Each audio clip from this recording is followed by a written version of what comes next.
Good morning, everyone, to our dynamic professor, Dr. Nerissa Beatriz Malco.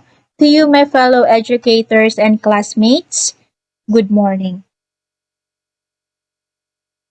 So, my name is Michelle Enonitoliano, Teacher 1 of Pinaglabanan Elementary School, Goa District. So, my report is all about cognitive theories.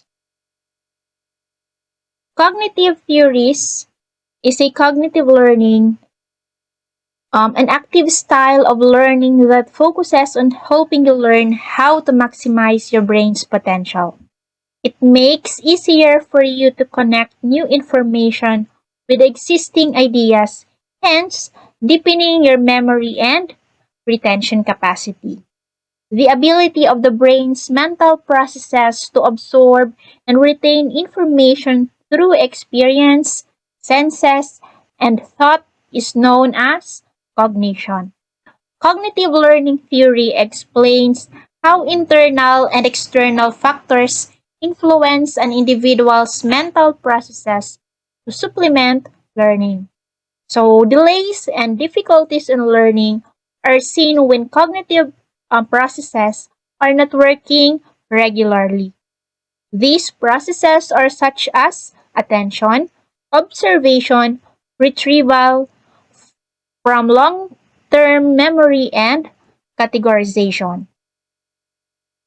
So, it is broken down into two categories. So, the social cognitive theory is the first one. So, this theory helps us understand how people are influenced and their influence on the environment. One of the major components of social cognitive theory is observational learning. It is the process of learning others' desirable and undesirable behaviors through observation. It is a quick way of acquiring information when you individually take action. A person who demonstrates behavior for another person is known as a model.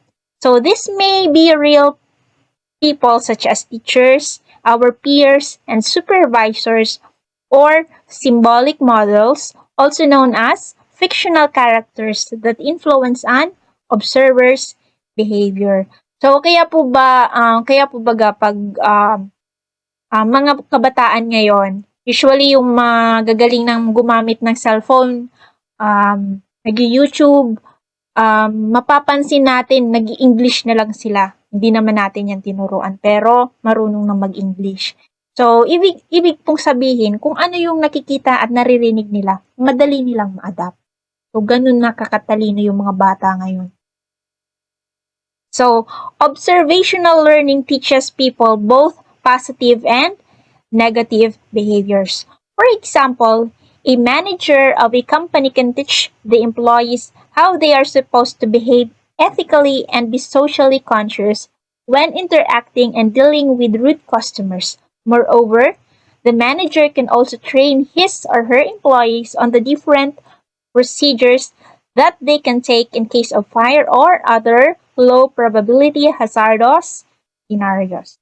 Okay, so that's social cognitive theory. We come now to cognitive behavioral theory.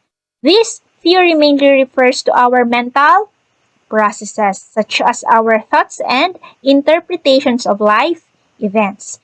It explains how the thoughts, feelings, and behavior of a person interact with each other. Thoughts lead to particular emotions, which in turn lead to a specific behavioral responses. So when we change our thoughts, we can change our emotions and then our behavior. So ibig palang sabihin, kailangan magsimula sa ating isipan, sa ating emosyon bago natin mabago ang ating mga behaviors or pag-uugali. It also works in reverse, where changing how we behave leads to changes in our feelings and ultimately our thoughts, or pwede din daw pong baliktad. Let's take an example of a developer who encounters a problem in a particular sphere and automatically believes that the task is difficult for him or her right away. So the employee is automatically likely to have a negative attitude towards this particular task and his performance will likely be poor. So benefits of cognitive learning. So the following are the major positive effects of cognitive learning. The first one, it enhances learning. So cognitive learning theory enhances lifelong learning. Workers can build upon previous ideas and apply new concepts to already existing knowledge. The next one is boost confidence. So employees become more confident in approaching tasks as they get a deeper understanding of new topics and learn new skills. Kahit sino naman po, di ba? Basta alam mo yung gagawin mo, alam mo yung sasabihin mo, talagang confident kang gawin ang mga bagay na yan. And then the next one, enhances comprehension. So cognitive learning improves the learner's comprehension of acquiring new information. They can develop a deeper understanding of new learning materials. The next one, improves problem-solving skills. So cognitive learning equips employees with the skills they need to learn effectively.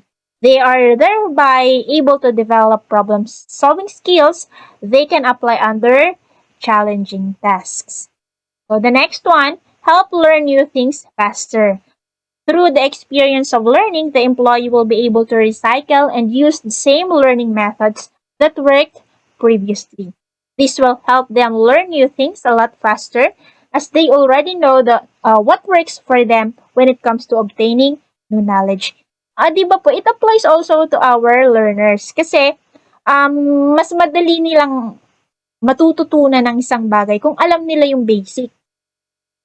Diba, paano mo mapapabasa yung bata kung yung letter sound, hindi niya alam kung paano bigkasin. Hindi siya familiar sa mga letter sounds. Paano siya makakapagbasa kung hindi niya yun alam? So, this also applies to our learners, hindi lang sa ating mga teachers. So, it teaches to form concept formation or to think abstract. Cognitive learning can also teach your employees to form a range of different concepts such as easily perceiving and interpreting information that could boost creativity and lead to innovations at the workplace. Okay, let's continue the theory of Piaget. So, the 4 stages of development. So, Piaget's cognitive development stages. We have this sensory motor. It is from birth to 2 years old. The pre-operational stage, which starts at 2 to 7 years old. And then the concrete operational, which is from 7 years old to 11 years old. And the formal operational, or what we call adolescence to adulthood. So what is sensory motor stage? So it is from birth to 2 years old, which we call infancy stage.